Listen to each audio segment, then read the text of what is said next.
And we are live. This is Richie from the Metal Cell podcast. I'm delighted to welcome Elder Druid. And I have Greg. How are you, Greg? Very good. Jake? Very good. Fantastic. And Brien. Oh, I'm the best, like. Yeah, you look the best anyway. What's the crack anyway, lads? Just up. Like, just logged On on. Sunday afternoon. Yeah, it's fucking mad. It's Sunday. It is. You're dead right, man. Today. Thank you for that. The bins go out tonight. The days kind of fucking blend, don't they? Fucking cheers, man. Yeah. Yeah. Are you all working lads, or are you just fucking... I'm in the bar, so we'll be the last open. The bar... Okay. Not jury bar. No, jury. You've- We're not be allowed in the bar at all, like. Sorry. Too many John Grisham books. Forget about it.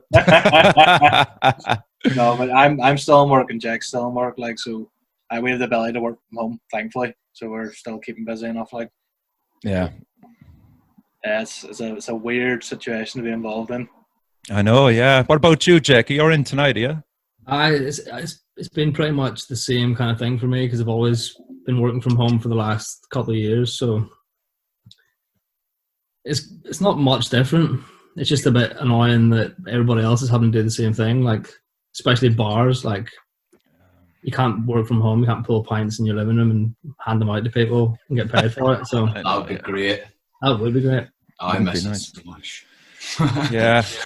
There is guys going around with vans with cakes Yeah. set up in the back. Did you see that? doing How realistic is that? Like, Love and Death, a popular cocktail bar in Belfast here, has been batching out the cocktails like mad recently. And have they? Yeah. Oh, yeah, cool. they've been selling like batched porn star martinis and brambles and making an absolute killing off them because people miss it so much, Yeah. you know. And it's just as easy to throw them 20 quid and get them to bring you around 6 cocktails as it is to buy all the ingredients and then have the leftovers. Yeah. True. You know, Would you believe the last cocktail bar I was in was up in Belfast? It's the one which one were you in? to the Voodoo. The one attached to Voodoo. Oh, Santeria, yeah. Fuck me, man. Oh, Good job in there, like.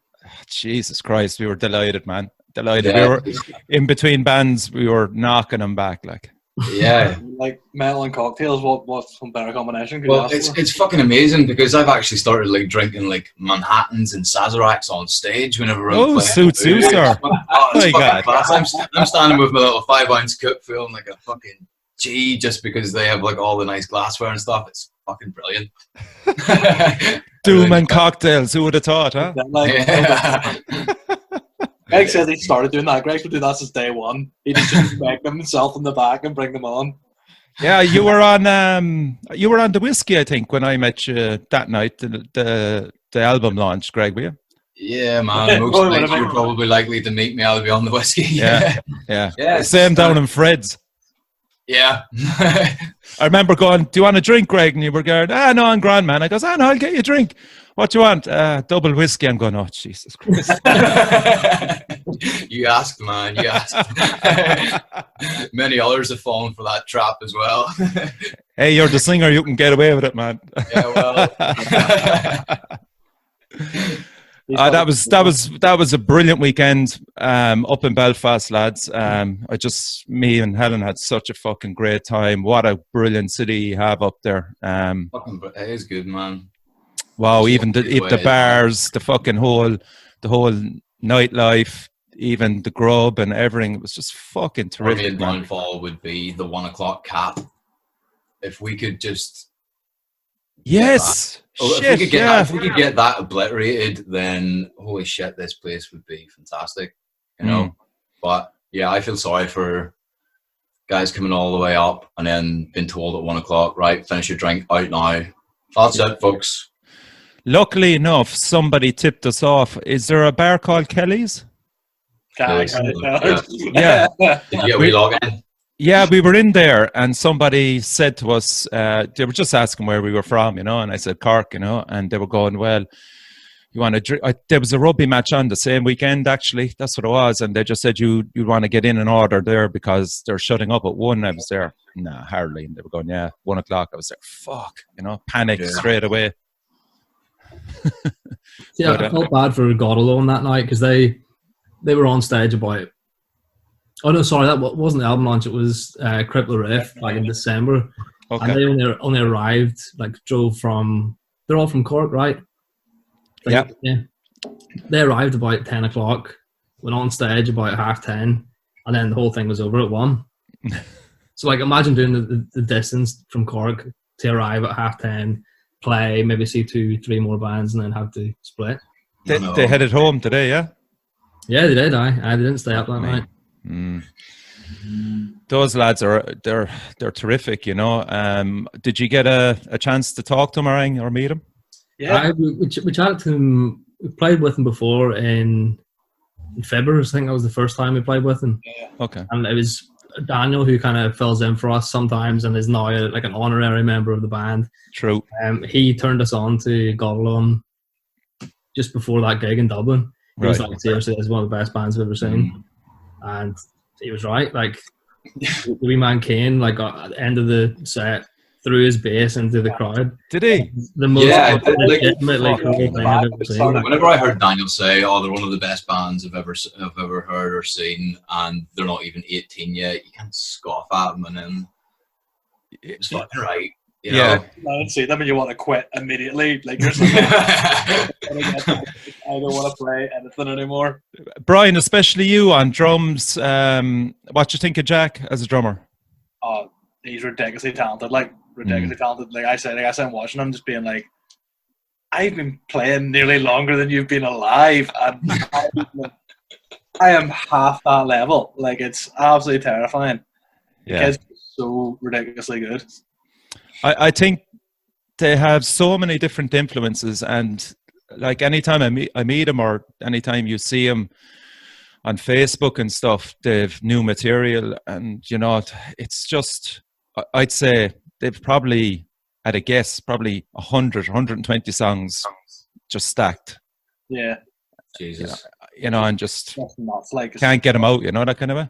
Yeah, it's not even none of their songs are easy to learn and write. To me, that would be a fairly lengthy writing process, and they just have so much there. They all just seem really musically gifted, intelligent guys, and just watching them work is absolutely ridiculous. You can tell they've been trained musically. It's the best product of musical education. There's not most bands you see in Belfast. Just some lads who like heavy metal and drinking, and they've got to go and figure out how to play instruments. Yes, those kids are exceptional musicians, and you can really see that it is a product of just being trained very well and knowing exactly what they want to do. Yeah, of course. They're in the middle of this fucking crisis now as well, and God, excuse the pun, and God knows what what they're coming up with. I think they've just put a few things up on Facebook. All right, I saw Keane with something as well. But sure, again, they could play in any different band they wanted to. That it's just ridiculous. Mm-hmm. But anyway, let's get back to ye. More importantly, I think you had one of the best years as a band you ever put down. Congratulations. It was absolutely fantastic. I know it's ground to a halt now, but what are your own opinions on the year that you put down? Maybe over to you first, Brien. Greg froze there. Okay. I'll start. The year, I kind of think we just didn't really plan too much of it. We didn't start the year out being yes, this is going to be a big year. We just kind of had a lot of stuff going on throughout the year. But it was a severely enjoyable year. Everything we did just sort of kind of naturally flowed. From Jeg, Jeg organises 99% of every gig we do. He's the front man that takes everything on in terms of responsibility for gigs. So he'll just be posting and being "Oh, gig this date, can you do it?" We're "Yep, let's do that one. If not, we'll try and rearrange, do something else." So that's kind of the year just formed through all of these different combinations of things, and then being "Oh, what about another English tour? Oh, what about a bit of European tour as well?" and like all of it just came from Jake, and it just built up throughout the year. So like we got towards the end of the year, and like Christmas time, we were sitting there being like, "Fuck, that was a lot." Like we did a lot in that year, and that was a good year. Yeah. What about you, Jake? What about the album itself? Were you happy with it? Yeah, very happy. It took 2018. We started 2018. Is that how long it took? Like Yeah. full year from start of January 2018. Then we released. Or no, wait, we released. Well, I met G. I interviewed I don't G. fucking know. I interviewed G in August last year. You were down for Monolith, or was it? Or no? Or what was the other thing? Metal United. Metal United. That's right. Yeah. And he told me that he had it done at that stage, but he just had to. Was it master mix it or? I think we were just on the mastering at that stage. It still took a lot of time. Even at that stage, we thought we were somewhat finished, and then there were still a lot more things we just beefed up. There was a lot of guitar stuff that we tracked a couple times, and Greg did a lot of like vocal effects and stuff, like whispers, and we even had Daniel doing like a bit of backing vocals on all the songs as well. And all that stuff was kind of like a last minute, let's just polish it a bit more before we are completely happy with it. Yeah, it was nice taking the time, but we definitely could have pushed ourselves to get out a bit faster. Like, I feel I preferred it to the pay for 3 days, and those are your 3 days, because I have another band in on Monday, so you're gonna have to book again in 2 months' time if you want an extra day with me, sort of thing. Yeah. Like, there was just too much pressure. There was pros and cons to doing it that way. Like, obviously we have as much time as you want to do it, but then it takes so much longer just because you're trying to polish everything and make everything perfect.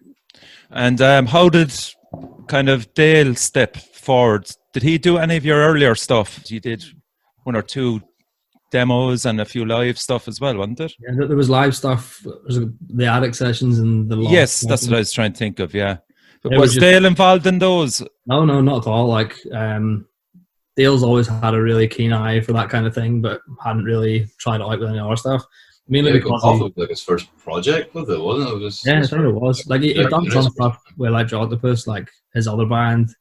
They had the practice space that we now use. So Dale realised that he had access to all this equipment, and those guys just jam and record. So he was in that environment for a long time, and then we thought, because they kind of went their separate ways temporarily, the room was free, so we took over the room, and all the stuff was set up. Like, Dale had soundproofed the whole room, like ceilings, walls, everything. He had loads of gear, loads of mics and everything. We were like, we might as well take a year and do this as well as we can, rather than pay someone for 3 or 4 days in the studio. Yeah, because I mean, you're not short of options up there as well for producers, you know. No. So you kept your costs low then, really, but it was just the length of time it took was the downside. Is that correct then? Yeah, so it ended up being a wee bit cheaper on our end, but it took us probably longer. As Greg says, we probably could have kicked into gear a bit at some stages and got stuff out a wee bit quicker, but I think if we had done that, the end product, we wouldn't maybe be as happy as we are with it. Like, I think the time we spent on it was worth it for what we've finished up with. Out of all the recording process, then you came up with 7 songs that made it to the album. Had you any extra ones left over that didn't make it? No, that was pretty much the 7 we were going for. There was one song, Sentinel. It became an instrumental. It was kind of cut in half. The original Sentinel had a 2 or 3 minute part before where that one starts, and we just decided to cut it in half because the first half didn't really fit the second half very well, and then the second half sounded really good as just like almost like an interlude between what's it blend into Golgotha at the end. Yeah. So it fit really well into the start of Golgotha. So no, it was Golgotha goes into Sentinel. All the way around. And then that goes into Vincer Belmont. And that's my favorite sequence. The way he did that, actually, it's a great sequence. You know, the way Golgotha ends and goes straight into that Sentinel. Fucking brilliant. It just reminds me of a band that I don't know. Have you ever heard of them? Hail of Bullets.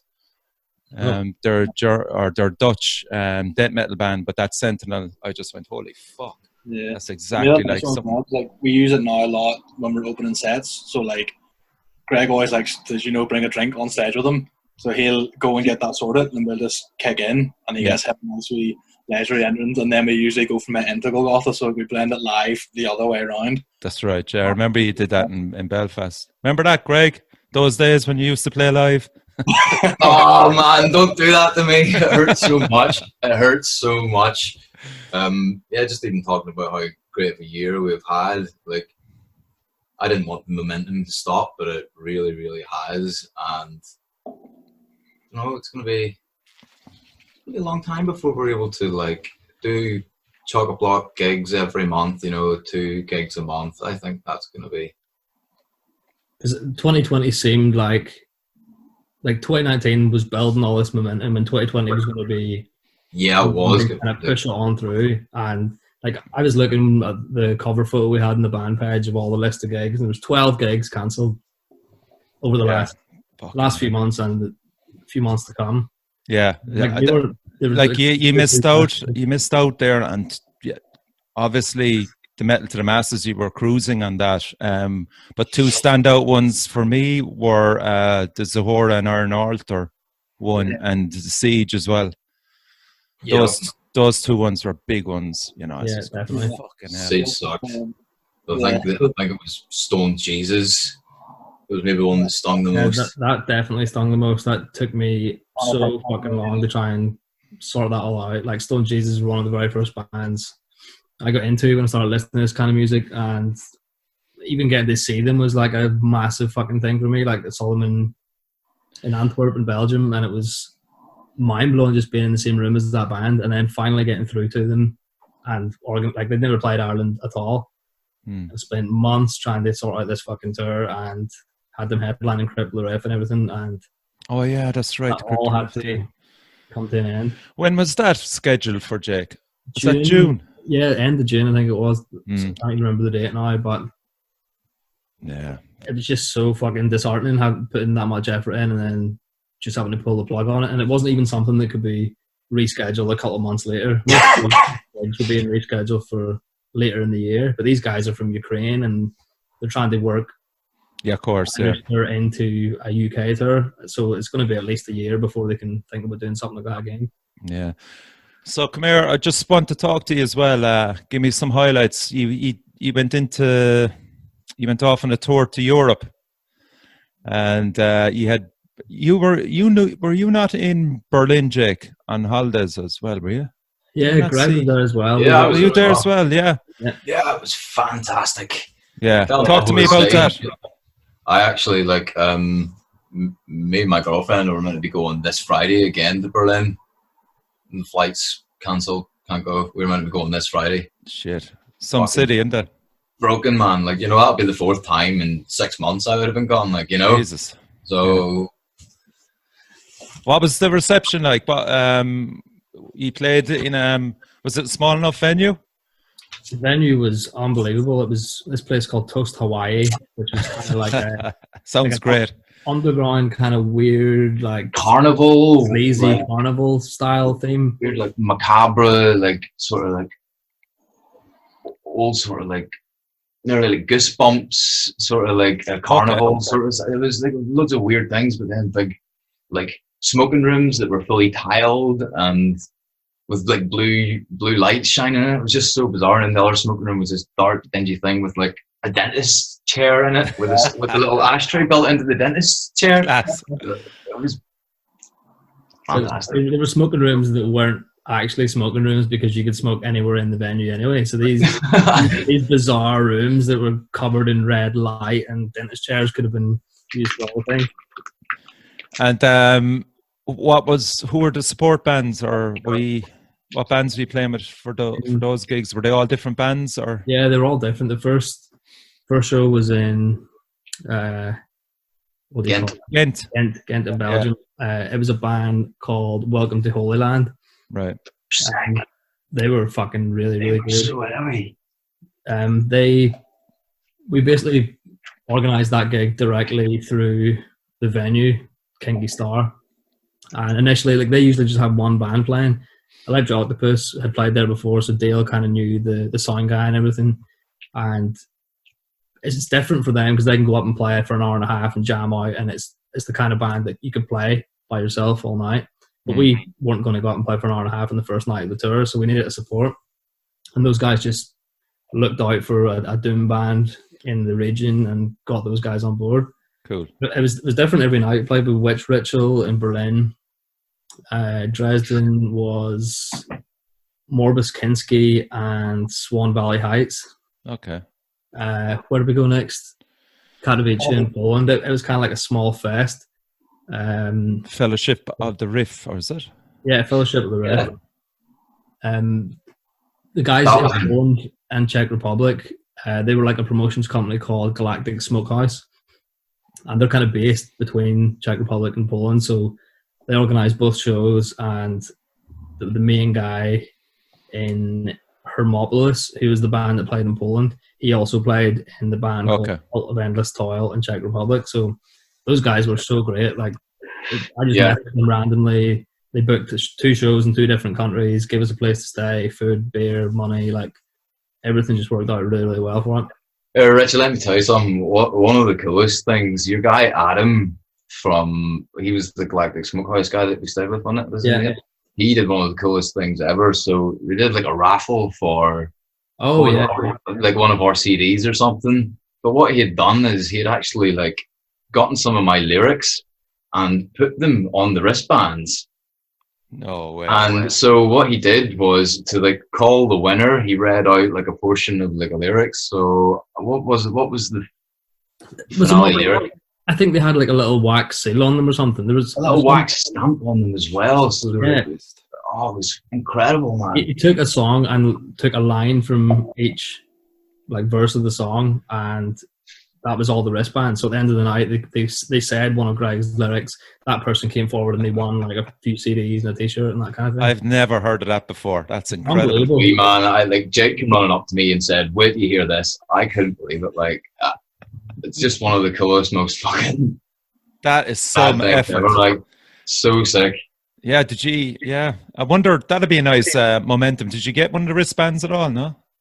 I don't think so. Pest man forgot to. We were drinking like fucking 50-cent shots and schnapps and stuff, and like, you know, there was you found out there were 50 cents, and you're like, oh, and put your hand up if you want a shot. 11 people in the room, €5 or something, man. Like, fucking brilliant. Yeah, of course we were like. We just didn't realize how cheap the beer was in the Czech Republic when we went over last year for Brutal Assault. It was fucking crazy. Yeah. Like, you just couldn't spend the money on the beer. Like. We didn't even lift money whenever we were in the Czech Republic. We didn't know. I did. I made the mistake. I lifted it, and then it was like all this money, and it means nothing. I lifted it up with a £40 toss, and I think I spent 10. I was like, oh, I've got this 30 left. I have nothing to do with. Yeah, in Ostrava, the venue was kind of like a DIY job where like the guy who owned it had like all these weird paintings around, and they were like pop out paintings where he had used like chicken wire and like fabric and stuff to create these 3D stuff, and it was like the works of a psychopath. That's actually what I was told, that the guy was a fucking psychopath. But we encountered some of the strangest characters in that fucking building. Like, really, like my favorite was there was a guy that we came in and he was wearing no t-shirt and short shorts right up, and he was possibly the most fucked up man I've seen in my life. The most drugged out person I've ever seen in my life. Collapsing over the place, falling asleep and all. And then the first band played, we got on stage, and I was setting my snare up, and he came up to me and started like grabbing the snare that had been on stage, the house snare, and I was like, this guy's stealing this fucking snare. And then like he kept gesturing for us. After a while, I was like, no one seems to have a problem with this, so I gave it to him. Yeah. He handed me a microphone. I looked at him and was like, you're the fucking sound man. He's like, just ran back to the desk. Gregg had this is the in the middle. Yeah, this is the guy in the middle, yes. Jesus Christ. Like, that's him with clothes on. He was walking about bare. He was walking about top off, like cut off denim shorts, like Jesus. Fucking, oh man. But you know the thing was, he came on stage at a point. He was miking up Jack's cabinet, and he came on stage. And I saw him just take this big, deep breath and look at himself and go, Okay, and in 2 seconds he had mic'd up that stack and gone away and like fed the XLR through and got to his desk and plugged in and then just slumped back, and I was like, Fuck me. So he was kind of half falling asleep as well. Yeah. I had to show him where the sound desk was. Like he wasn't giving me any delay or reverb. Like he was giving me fuck all. I was like delay, delay. He had his phone light out. He was flashing it in his own face and wondering why he couldn't fucking see it. Jesus. I was like, round here somewhere. He's my hero though. He's definitely My hero. He was great. Man, that's mad. And had any other craziness along the way? You didn't have any trouble with gear, or you didn't get robbed, or anything like that? Everything went really good. A flat tire. Flat tire. Yeah, Okay. that was the worst we had. Was a flat tire. Jesus, Oh, you did that. We nearly fucking missed the airport. Oh, We went to the wrong fucking airport. We went to Belgium. Shit. we were flying from Belgium to Berlin. Like this, so we flew over, did the gig in Ghent, and then we got another flight to Berlin rather than drive it. And we were on the way to one of the big airports in Belgium. I don't remember the name of it, but we were on the way to the airport. On the way, There was 2 Brussels airports. There was Yeah. Brussels and then Brussels International or something. Yeah. Okay. So Jack like looked at his ticket and like I'm in the car, all of us sitting there. Jack looks at his ticket and we're 5 minutes from the airport, and Jack just goes, "We're going to the wrong fucking airport." And we were like, "Nah, very funny, Jack. That's hilarious." And then he looked at it and he's like, "No, like I have sat for 15 minutes, like triple checking this to make sure I don't go to the wrong town, but we are going to the wrong airport. We'd rented a car and all from this airport we were going to. Oh, Jesus. We'll drop this car off and we'll get a taxi." And then we started looking and we're like that's going to get us there 5 minutes before our flight. We had to ring Hertz, the ones we lent the car off, and make sure that we could drop it off at the other airport. Oh, yeah. And Okay. that took ages to make sure, because we didn't want to drive to that airport, leave it there, and then incur a massive fucking charge. As So would, it made- yeah. Sitting on the fucking customer service, you're on a call here, you know. They'd be like counting down the time, be like we have an hour, and then Dale just legally just like floored it the whole way. On the autobahn, you can go as fast as you want. Well, we had the autobahn. Great. He put the foot down, and we got there. And as we got close, we were like by the time we got through security, like me and Greg both had bags to drop here. Like this could be tight. Like we got there, I think, with like an hour to go, and we got up to security, and like me and Greg got to check in first. We had to go check in the bags. I remember handing the girl our passports, and she just turned around and stamped them, and I expected her to be like, "Right, you need to go through security, you need to hurry up." And she's just like, "There you go, enjoy your flight." And like, I just had the biggest sigh of relief. I was like, yeah. we made it. We got through security. We ended up having like 20 minutes to wait on the plane, and we were just like, I can't believe we made this. And I'd say you were shook as well from the night before knowing ye. Yeah. Where were we coming from? Berlin? No, We were coming from Ghent. We'd only flight that was. from Oh, Kiel. yeah. But the problem Yeah, was, if we'd have missed that flight, like Yeah, I would the whole- They were cancelled. You were fucked. yeah, the whole tour was fucked because Yeah. to get like if we were going to drive to Berlin, first of all, you'd spend so much in fuel, extra car hire fee, and we wouldn't have got to Berlin in time for that gig, so that would have been fucked. So, and I was looking at other flights, and they were like, for all 5 of us, would have been about £1,000. Yeah. Jesus Christ, lads. That was So we were serious, very, all right. very busy. Yeah, cool. I just want to talk to you next about the live stream you did. Whose idea was that? Jack's, I think. Was it? I don't know. Yeah, probably. Was. Take the credit. Take the credit. I won't say no. Well done, Jake. Well done, Jake. Those people doing live streams, we'll do a live stream. I think was the idea behind it. Was like, My idea was just to get like a phone and just just record it on the phone, do it kind of rough, and then I realised that we could set up the interface and mic up the room. So Dale and Brien probably gave their knowledge to that part of it, and it meant instead of we were just using my laptop for the video, so it's pretty much what you're saying right now. But the audio, like we had 3 or 4 room mics.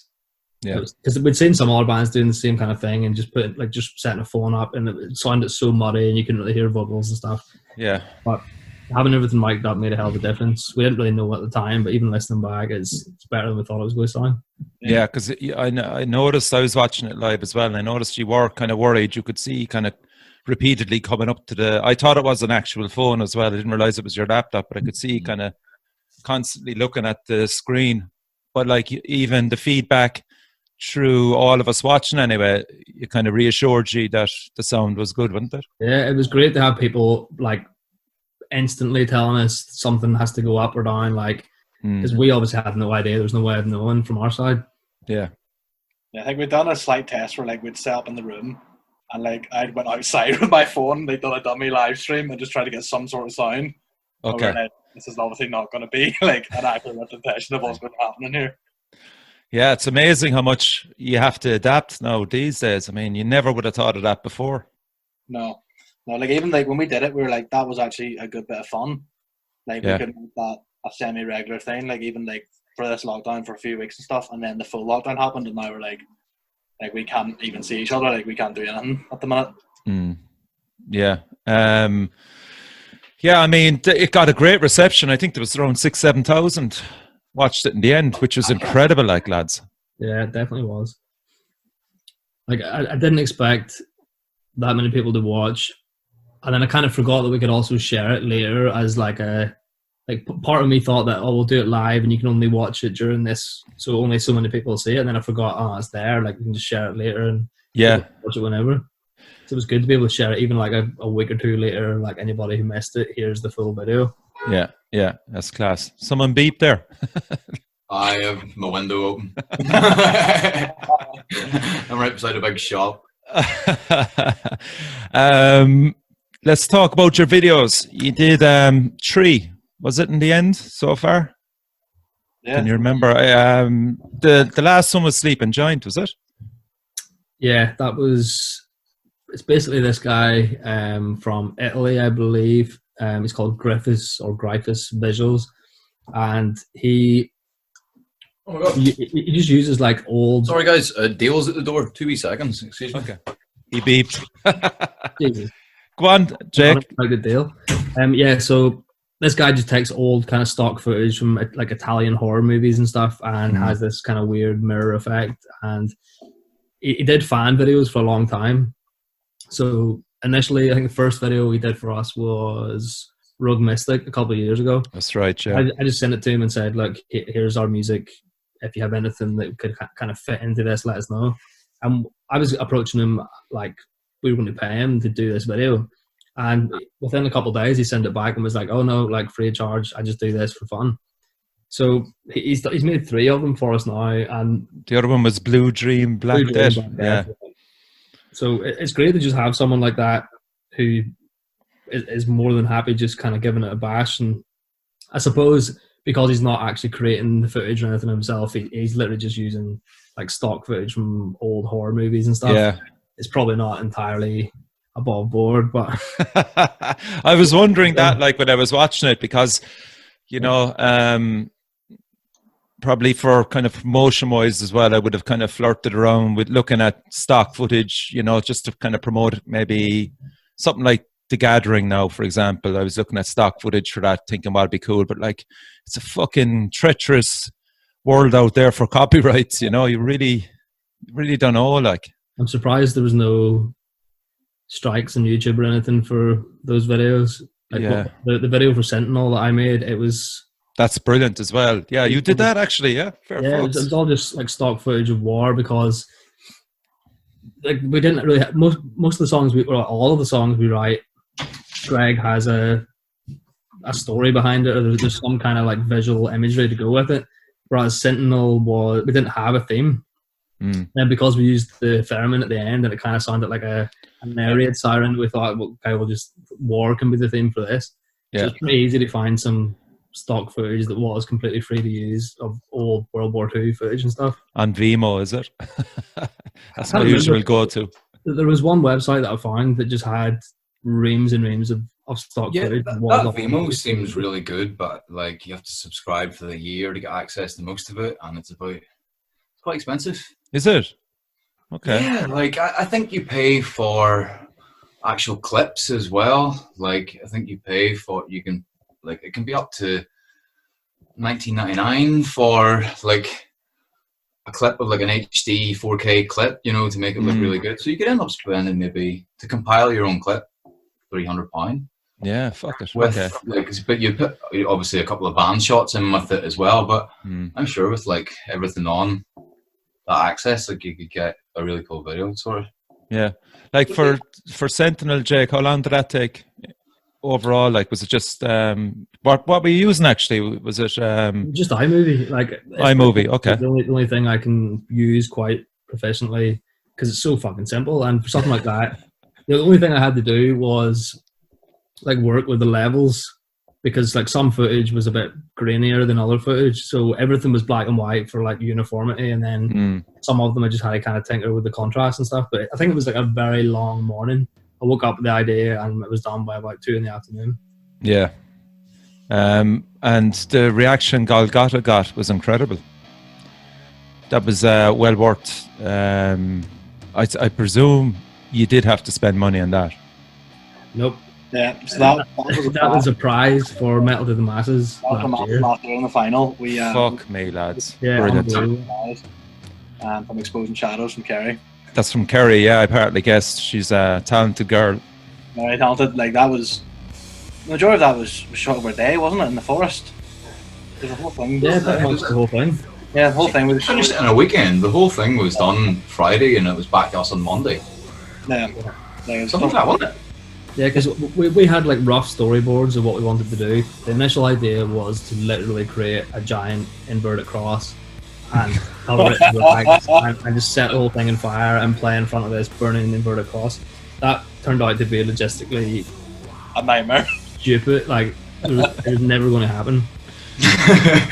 So we had a rough idea of what we wanted to do, and I did like storyboards and stuff. We kind of briefly explained that to Kerry, but like she kind of took the reins when we were in the forest, and I'm glad she did because she knew exactly.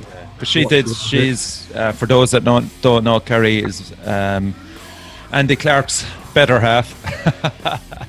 So she's done plenty of work with the crawling as well. So yeah, so professional and like really had a proper vision for how it was going to turn out. And when we got the first draft back, because she took all the footage and we didn't really say this is kind of how we want it to look.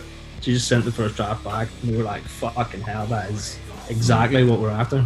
Yeah, and I love asking this because like a lot of bands do tend to record in woods. So anybody come across you? Oh yeah. Where I was set up, where I'd set the kit up to play was literally in the middle of a road. So like people were walking up and down this path in the mountain. Like she come down a hill and onto the trees, and people were coming up and down, walking their dogs and all.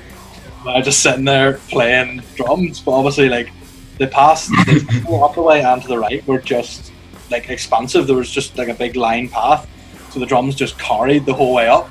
So I played the drums, and then maybe half an hour, 40 minutes later, someone would walk past and be like, "Oh, I heard you play the drums there." I played that 40 minutes ago. Like, yeah, I heard it at the top of the hill. And you're just like, fuck. Like I'm in the middle of the forest ruining people's dog walks. Because I think we shot that on a Saturday morning or a Sunday morning. It was like a weekend. Yeah, Friday afternoon. Morning maybe. That was not a morning, it ended up being.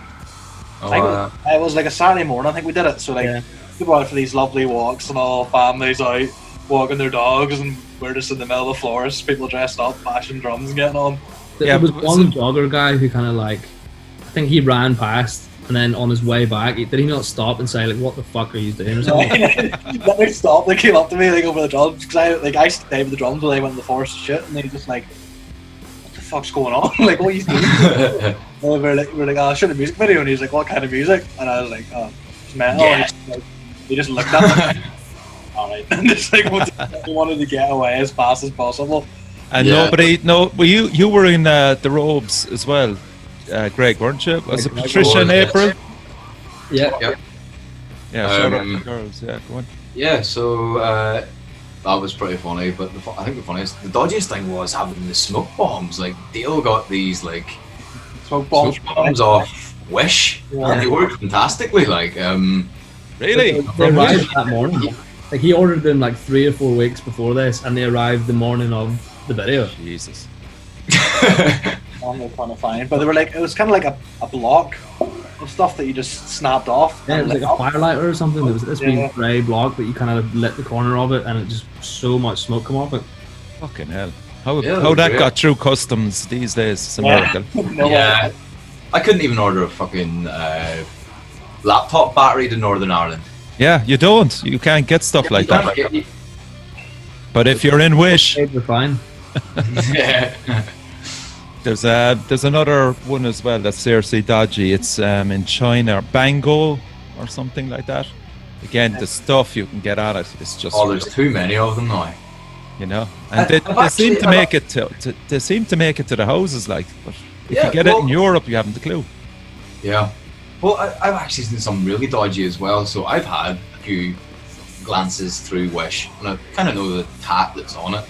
But there's other websites like making their own website, buying stuff off Wish, and putting the wee Photoshop finish on it, making it look better, and selling it for like fucking 20 quid. The stuff they're getting for like 3 quid, and you can just go, that's shit off Wish that they're selling for fucking 10 times as much. Yeah. Yeah, Sick. website's getting away with it. You know, like, because you order stuff online, it comes and it's shit, and then you go, that's what I get for ordering stuff online.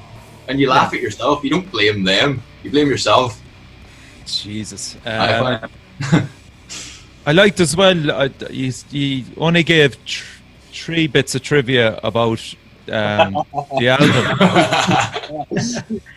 The trivia did not last long. Who was in control of that? Jack Wallace. I was controlling it, but I was like feeding it off them because I couldn't think of fucking anything. Like the Ducktail Drive Knot thing and the Dudley Brick House, like naming a song after a Manhole cover, I thought was probably the best piece of trivia. Brilliant. The comment from the official British Druid Order. Yeah. What the fuck? Like, can you explain that?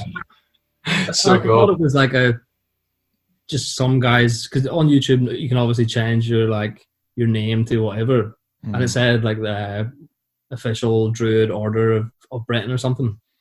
And sure enough, I looked it up and it's the exact same logo. And they got all these fucking videos, like instructional videos and history videos on the Druids and all. So it was legitimate. And I they don't did think like there's ever been more excitement in the band group chat than when Jack posted a screenshot of that comment. This is it. Like, we made it, boys.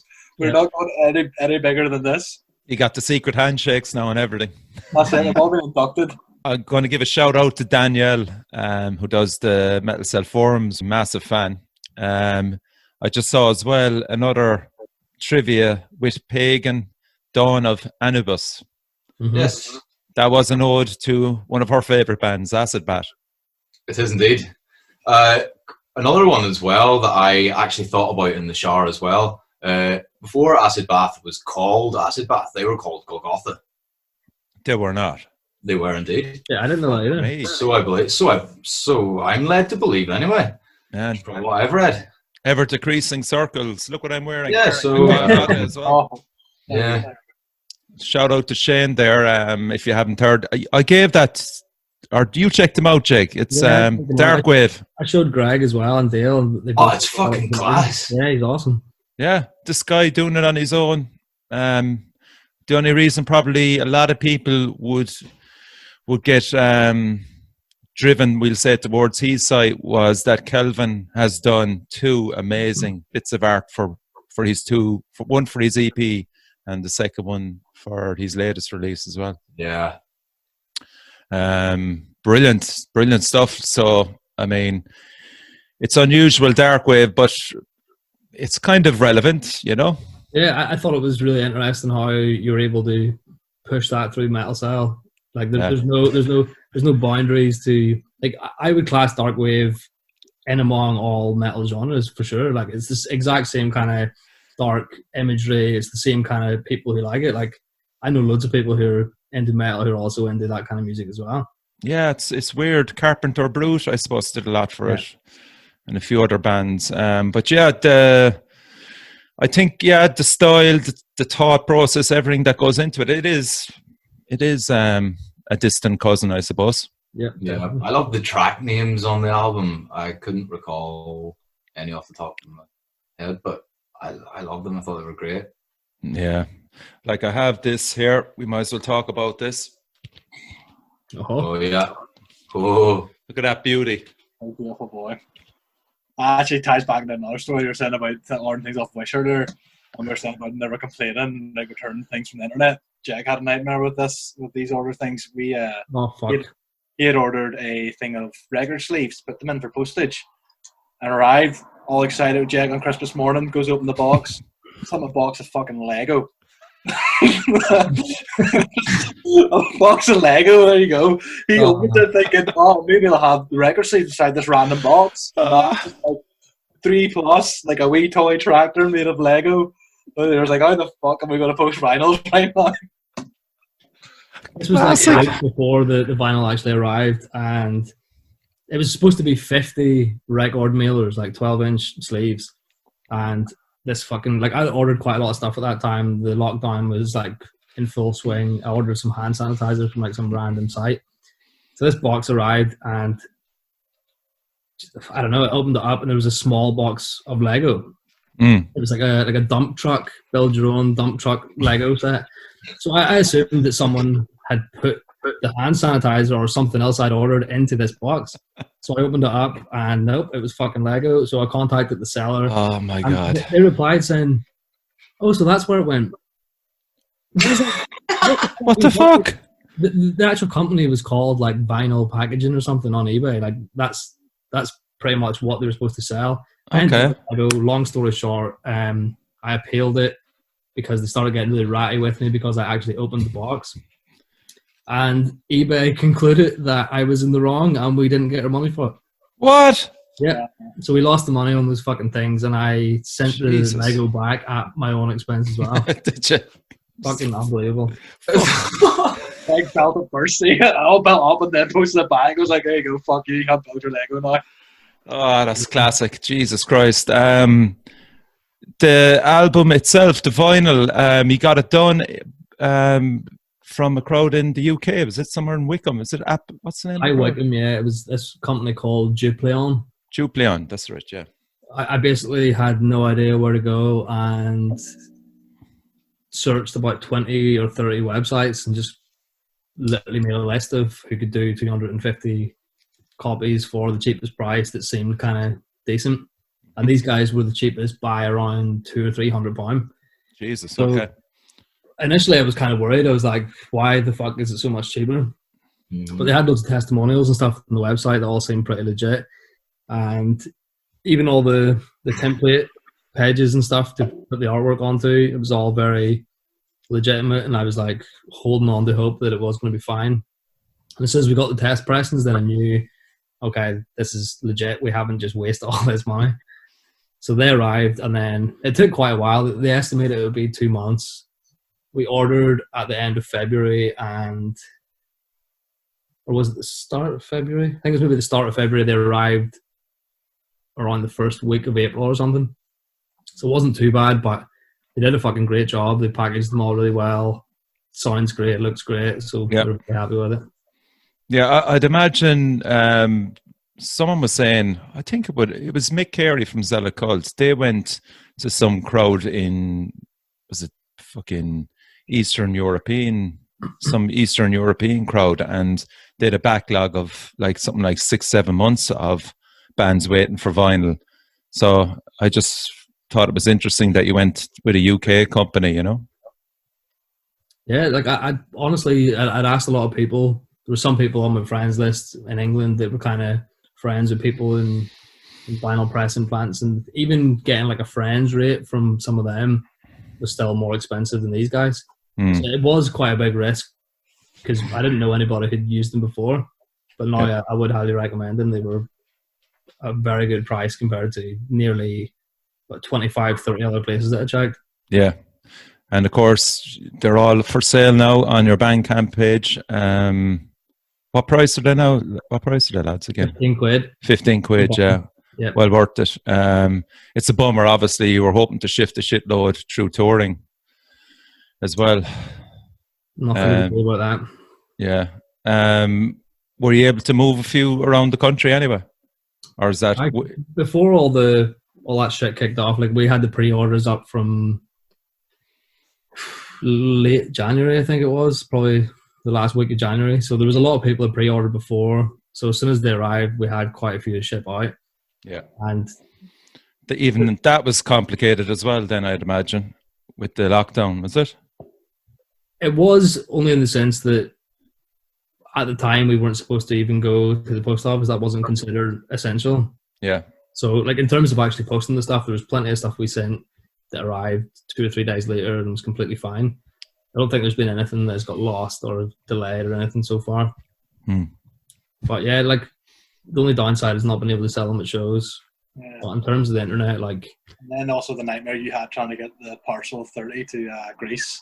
oh fuck's sake, yeah. That was another rough one. What was that? We basically have this guy who runs sound effect records in Athens in Greece. We've got like a mutual friend who turned us on to this guy. He's like a distributor from Greece who posts vinyl from bands to loads of big retailers across Europe. Okay. So we had worked out a deal with him that we would send over like 30 copies to start with, and he was going to be supplying all these different retailers in Europe. And he'd been in touch with them. They'd actually set a release date on their website so people could pre-order the vinyl and everything. And it ended up being so late because of the delay in the vinyl reaching us, and also because we tried to organise a courier to pick the 30 vinyls up from my house, post them to Greece. We used 2 different couriers. First one didn't show up at all. Second one didn't show up at all. What? And then eventually the third one that I booked, they gave us a specific date. They didn't show up on that date. I contacted them in like a live chat thing. They said they'll come in 2 days' time if that's all right. I was like, right, fine, just fucking pick the things up and send them. They arrived the next day, and then it wasn't registered that it had actually been collected. Just basically me sitting for fucking hours on live chat and emails with these useless bastards. Who can't Stupid Hermes, like, Yeah. I pointed out a funny thing that we're trying to send them to Greece, and Hermes is the Greek god of fucking messaging, and he won't fucking deliver them. Like, do you know, I thought I was kicking the teeth out. Like, But nothing's ever simple. Like, I'm telling you, what I'm taking from this is this man down the bottom corner is fucking stressing for all of you. Yeah. hi. And I mean, He handles all the stress as well. like, merchandising wise, your t-shirts and everything like that are fucking super. I think there's probably one other band that's up there with you competing for the most merchandising out there. And I'll give you a clue. They've played up in Belfast a few times. They're a 3-piece. Come on, they're merchandising. They're t-shirts. They have a shitload of t-shirts. Come on. Grace Lag. Yay! Free holiday for Greg in Greece. Yes. Their stuff's class as well. Like, but yeah, I think it's important to keep your t-shirts go. You know. And again, he had shit with the t-shirt as well, didn't she? Kieran stepped in for you. He did indeed, yeah. We have some fucking awful stories. I've just realised, like, endless tale of woe. Does everybody else have this problem? I don't know. We have some shit luck with this band. He signed your souls to the devil, lads. That's what happens, you know. Nothing turns out peachy. Yeah, the Baphomet shirts ended up being a nightmare at the start. Like, it was a whole handling, but thankfully we got them sorted and we got a sick design out of it. Like, so from what I could gather, because I kind of came in late on it, was ye had an image that ye used to promote a gig. Was that correct? Mm-hmm. Yeah, it was this guy. We were doing a gig in Bangor. Their kind of graphic designer who did all the stuff for the bar, he created the poster, and it was just some real satanic looking Baphomet candles, the whole whack. And I knew it wasn't him that did it to start with. I was like, there's no fucking way this guy like painted this or like drew this from scratch. Like, there's just no way. So I contacted him because a few people had said we'd really like to see this on like an Elder Druid shirt, and I contacted him and said, look, is this yours? Can we use this? Like, what's the crack with this? And he was like, yeah, this is mine. I'll send you the original files. I was like, sweet, this guy must have fucking actually did this. So he sent me the files, and it was literally a Photoshop file And at the very bottom, he had put the name of his like design studio in really tiny letters, like copyright underneath. Mm. And I was like, "Fuck! Well, if you're going to do that kind of length, it must be legit." And then it was we set the pre-order up, and the night before we actually put the order in, me and Greg were sitting in the house, and I searched. Like, you know, we can search by image on Google. The thing that set it off is why he didn't ask us for any money for this amazing piece. Why he just gave it away without asking for anything in return. You know, like that's where the alarm bells sort of came. So anyway, so you were sitting in the house yourself and Greg, yeah? Yeah, we just searched, like, we're using the image, like search by image on Google, and it came up like fucking hundreds of results.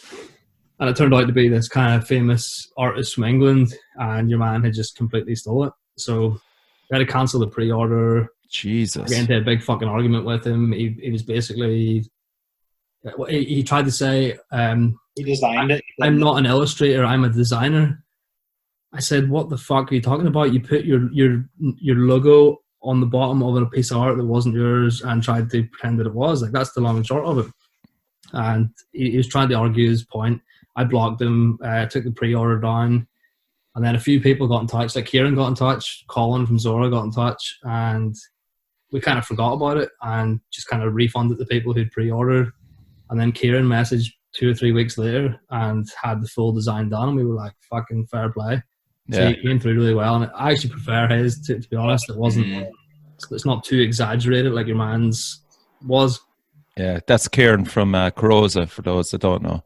And he Obsidian design as well. Talented dude. Shout out. Yeah. Actually, again, I fucking purchased it. There's only 2 left, lads. I got one of them. Is that what you're on today? Yeah. Yeah, that was me. I'll send that to you tomorrow, man. Fuck's sake, lads.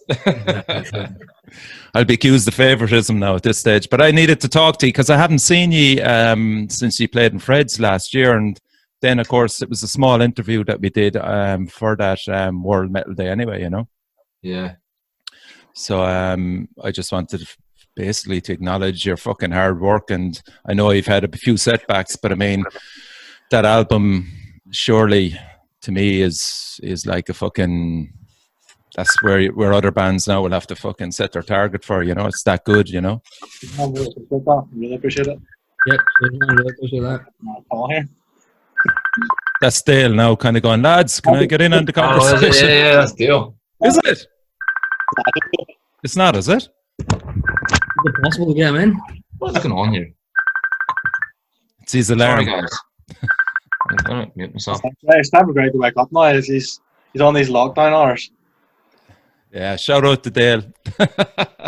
And Mikey and Daniel, all the boys. Yeah, I want to talk to you briefly about Daniel as well. Your 6th member. Daniel is a goddamn lifesaver. Like, what a dude. I give him some amount of abuse in this band. Like, every gig we go to, he's like, let's go Elder Druid going on stage. Like, Daniel, you're not an Elder Druid. Like, I just give him some abuse, but like, he has saved our lives on countless occasions when it comes to gigs. Like, my times we've had things like Mikey recently got married there, and he wasn't able to do a lot of gigs. Like, he had like a honeymoon plan, so he had like a lot of holidays used up in work and stuff.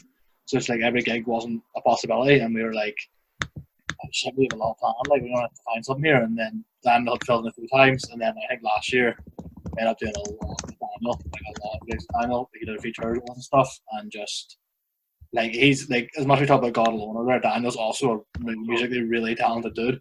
So like, he's able to just leap in and play this stuff, like, no problem at all. Yeah. On both bass and guitar as well. Like, he knows all the songs of bass, all the songs of guitar, and it took like maybe a couple jams with him. He sat at home and just listened to all the stuff and figured it all out. And like, we give him so much stick, he gets serious abuse, and like we kind of added him into the band member list on the Elder Druid page, and that was like a big moment for him, like finally getting accepted into the fold. But to give him credit, like he does deserve it. Like, he's a very important cog in the Elder Druid wheel. Yeah, I mean, he added backing vocals as well, wasn't it? For one of the songs, Pagan Dawn of Anubis, he did like just, what one verse at the end, was it? Yeah. Another bit of trivia there for you. You missed out on that one, of course. He's well known across the whole Northern Ireland scene. Who was I talking to? Would it have been Survivalist that would have worked with him? Or Heel of Achilles? I can't remember. Heel of Achilles would probably know him a bit Yeah, better. I'd say they'd probably gig with him before.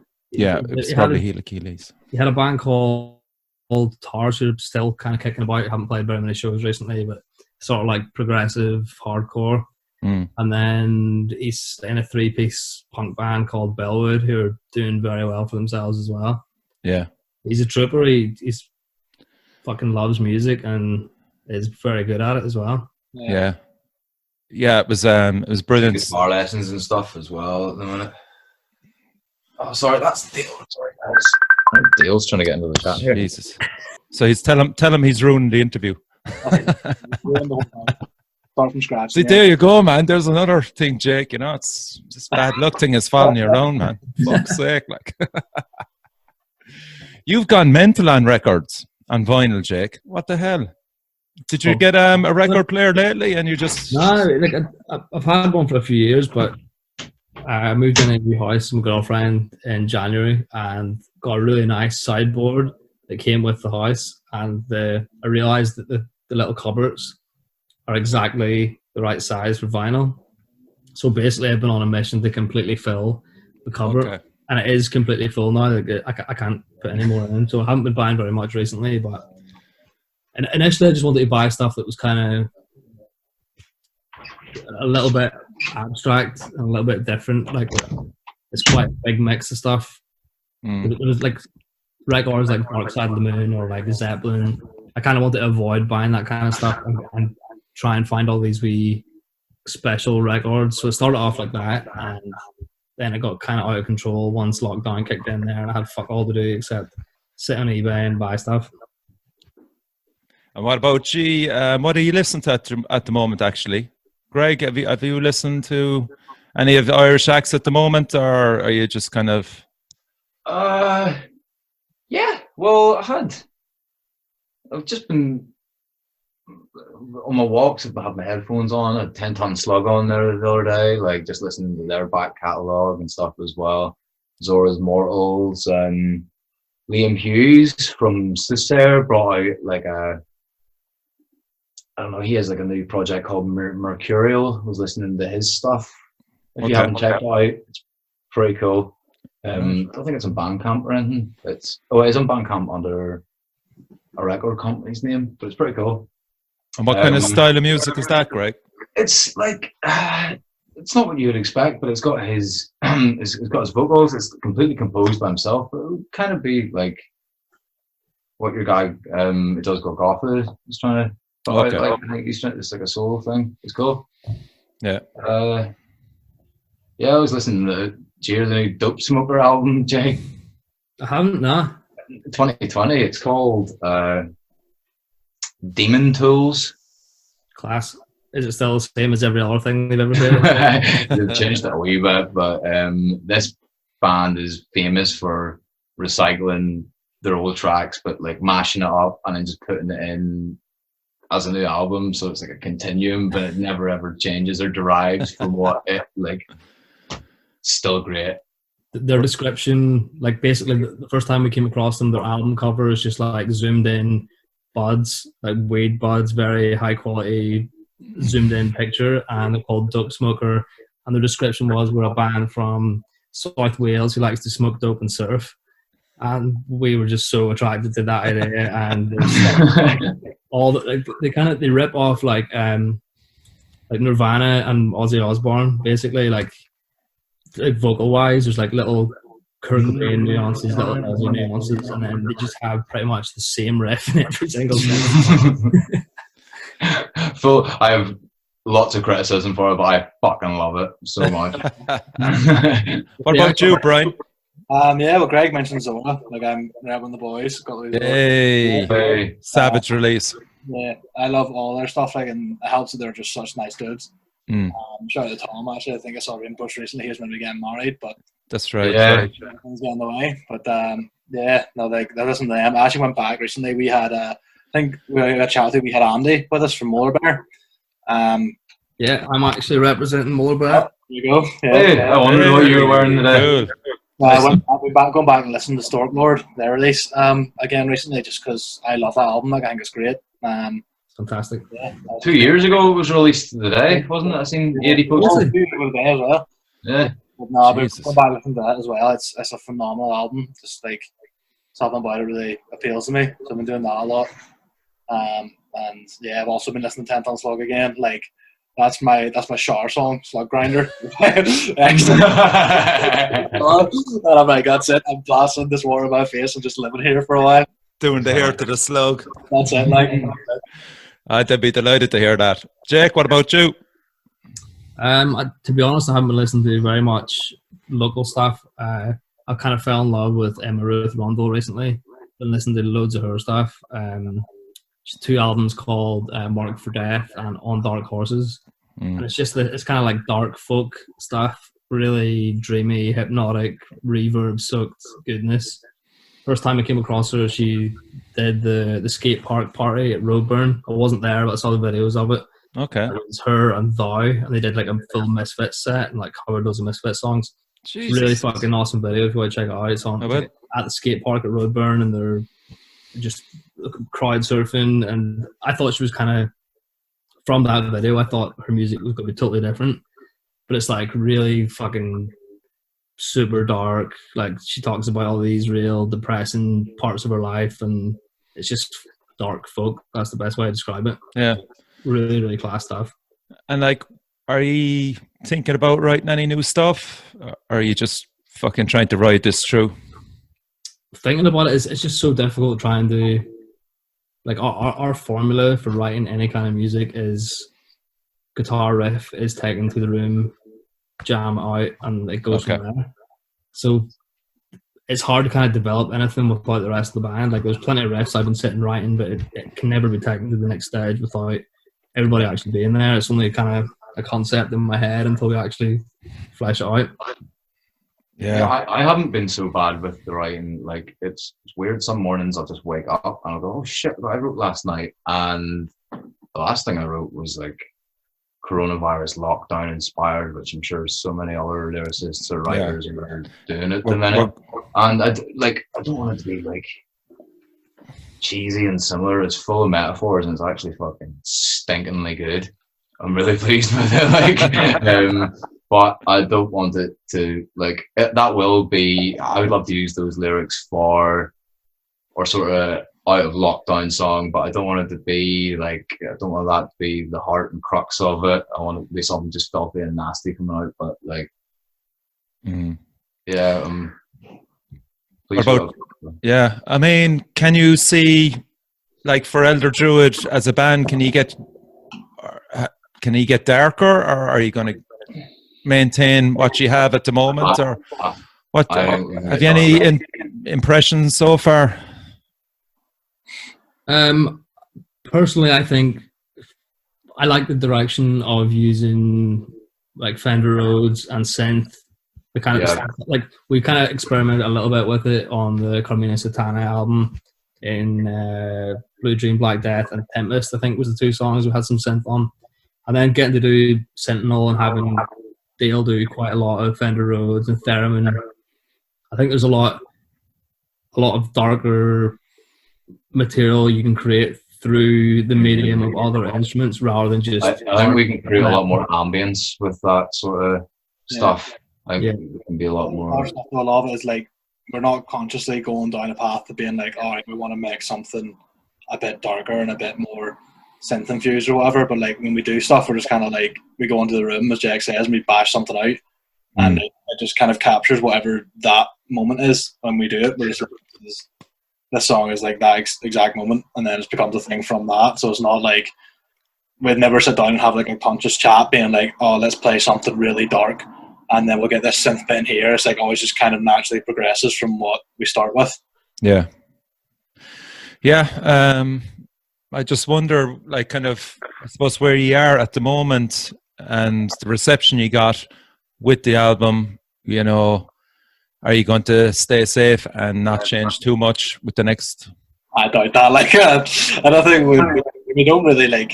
I don't think we just fucking like we have so much fun playing together that we're like, yeah, like this is classic. It's a therapeutic thing as well. And we're just like fucking we'll play together, and if things change, they change. Like we're not going to try and grasp to something like and be like, oh, we need this to sound like Golgotha more. We're just going to be like, oh, we wrote this new song. It's riffs. It's class. Let's play that song. Yeah, Cool. we're not very argumentative. We kind of have each other's back on whatever we want, like, and we all adapt and fit to work with whoever else's idea. And yeah, would you agree? Yeah. Yeah. Yep, No, that's definitely. let's argue about it right now. I don't agree. Let's fucking debate. Now, I can see that this has these few months, I suppose, has set you back writing wise. All right. So, I mean, gig wise, I think you have. What have you lined up? I have a few notes I here. don't know anymore. There's a Conan, Elder Druid and Grief Eater. That's in August the 2nd. I don't know. Will that go ahead? I sincerely doubt it now because Monolith got rescheduled. Conan were basically doing the 3 dates over here, Belfast, Cork, and Dublin, and it was all based around Con asking them to play Monolith. Okay. If that's rescheduled to 2021, I really doubt.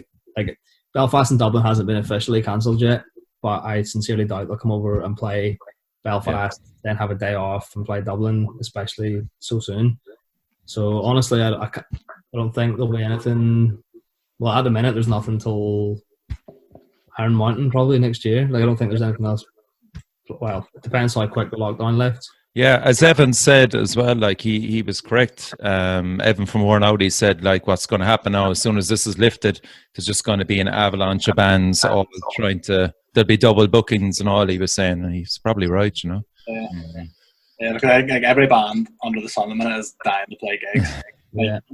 Sometimes with gigs you get a bit burnt out, you do a lot in a row and you're sort of like, that's another gig. But like now that we sat here for a couple of months with no gigs, we're just like, just let me play. Like all I want to do is like I'll play to 2 people for a free beer. Like I don't care, just let me play. Yeah. Can you imagine social distancing in Fred's? Jesus, no. Breaking rules. Are the Voodoo fundraising at the moment? Yeah, I think it's like a nationwide. I can't remember what it's called. It's Save Our Venues or something like that. But yeah, everybody's kind of individually fundraising, especially Voodoo. Like Daniel and Dale both work there, and obviously it's like our home turf for all the gigs we play. So it holds a special place in all of our hearts, and we really hope it's going to survive all this shit. Yeah. If it doesn't, Belfast's fucked. Yeah, Belfast is so fucked. There was nowhere for us to play if Voodoo closes.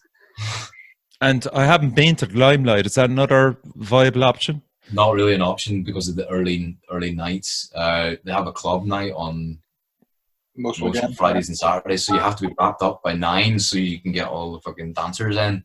It's so annoying. So you're opening your doors at 6 o'clock and nobody's even out of work yet. No. No. It doesn't appeal to me. No. Yeah, I like the big stage and I like the big fancy lights and all that jazz, and their sound system's good, but like playing Limelight 2, the only time we played that, I really enjoyed it. But it's not worth the time slot. Yeah. It doesn't appeal to me. Yeah. Voodoo's a lot more central as well. Like it's just known as a rock and metal bar. Limelight is known as a club that has the occasional metal gig. Like, Okay. it's just a bigger venue. Like most of the big metal bands who play Limelight is only because Voodoo doesn't have the capacity to hold that many people. It's not because it's like a well-known rock or metal venue. It's just kind of a backup for bigger bands. Voodoo is like the real heart of that kind of music in Belfast. Well, put it this way. In my opinion, I'd rather see you in Belfast again rather than see you in Cork. But just that's me being selfish. And preferably the Voodoo so I can get my cocktails as well in. Yeah. So listen, lads, thanks a million for coming on the show.